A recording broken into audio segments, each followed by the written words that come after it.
So next, one of the things that I wanted to talk about is, I think this is relevant to a lot of people, and especially in the kind of tech space, is that you have a different way to sell to customers, which is half the same as a traditional sales pipeline, but half of it's different.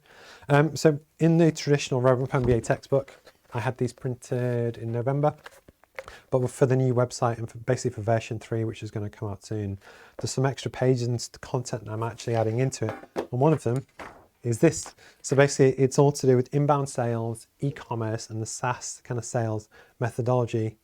Hi Simon, I'm glad you liked the reviews. And one of the things I wanted to kind of talk about is actually how and why this is different, and almost that if you sell software as a service or anything which has a service-based element, there are two sides to it. So the first one, so I'm going to go part one.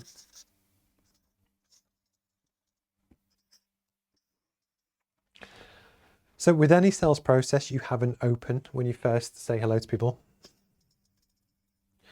Then at some point you try and close them and actually get the sales. That's at the other end. So whenever you try and sell something, essentially you at some point say hello to people. Hi, I'm Steve, I sell a business course, do you want to buy it? Then they either buy it or they don't buy it. And what often happens is that they ask for information. Then you provide information, they ask more questions, they investigate it. And basically what often happens is there's lots of stages to really help you close your first sale. So if you sell cars, for instance, that's kind of how it works. So you have part one, you open, you go through and you close. One of the big differences with software companies is often this huge investment and time that goes in, but there's a second part to the sale, which is really interesting. So even after you've got the first sale, which is really important to go into Microsoft and get them to buy your app or whatever. It's to really kind of go through that process and close your first sale. But then there's a second part, which again is similar, but it's a different thing, because basically your original sales team to get people in first would be exactly what you think of, sales. So it's how you approach people, and you have your lead actions to really pick up the phone and really get through and close the deal. Part two, in terms of a software SaaS sales system, it's a much more of a consultative hand-holding approach, that actually the first step is onboarding. So actually, so someone bought your product, your app, whatever, now they actually have to start using it. And then actually it's feedback, it's learning. Basically, what you then have to do is prove during that same process that you actually can achieve what you said you would do. But the real big thing, it's a different process, it's a longer sell almost. This is your customer care team. Your customer care, your onboarding, your support, tech support, etc., to really get people a great experience. These are the people that will train people in the software, etc. But because 90% of the revenue is actually driven in software after the original sale, what you're really looking to do is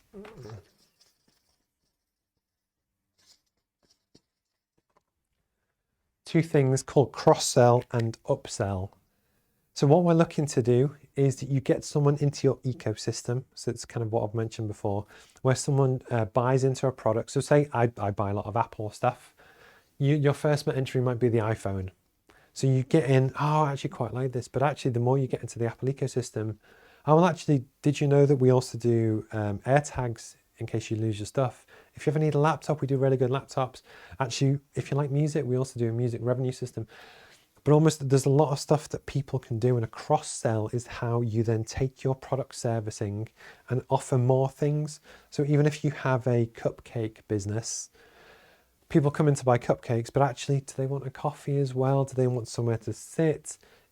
Could you, within your same coffee shop, offer daycare, creche services? But the point is, you have your core customer, but actually, can you sell other things? And in software, this is really kind of part of it. That likewise, you might have a loss leader product that you use to get into IBM. But actually, once they're in and they kind of like that, but actually, could you do different things? And how about this? And how about that? And really kind of cross-sell your different offerings. The next is an upsell. So this is where actually I use a software called QuickBooks to do my accounting on. for the size I am and what I do, I use the package which is like $16.99 per month. But at some point, if I wanted to, do payroll on it, do different levels of tax and reporting, different types of accrual-based accounting, etc., I need the more expensive package, which offers me more stuff. Or it would be the same with my kind of streaming software. So when I use Restream.io to do this, to broadcast on, I have the professional package, which now I think allows me up to 5 or 8 different platforms. Annoyingly, only one on LinkedIn, but anyway. But then actually, if I wanted to go to like 30 and have better tech support, better quality audio and visuals and some other stuff as well, it then jumps to like 90 quid a month. But the point is it's an upsell. So if you can get someone in, build trust, like the product, and don't get me wrong, I really like the Restream product. An upsell is when they can sell you on more features, more different things over time, and really kind of keep them happy. But the other big thing about a SaaS software model is retention. So what you want is to land the first sale with someone, but know and acknowledge that 90% of your revenue actually comes down the line.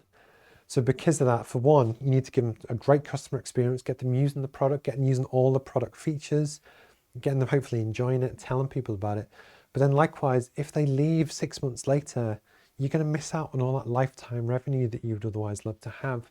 So in terms of your customer care, it's really important to keep people on that wheel, on that service offering, and then over time keep improving revenues.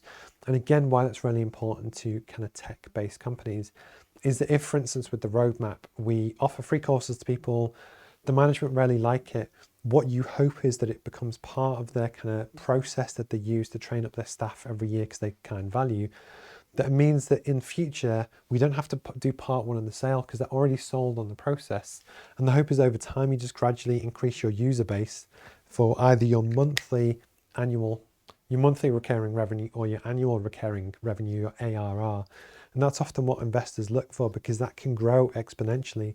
That as long as you don't mess it up, it's a really important part of the process.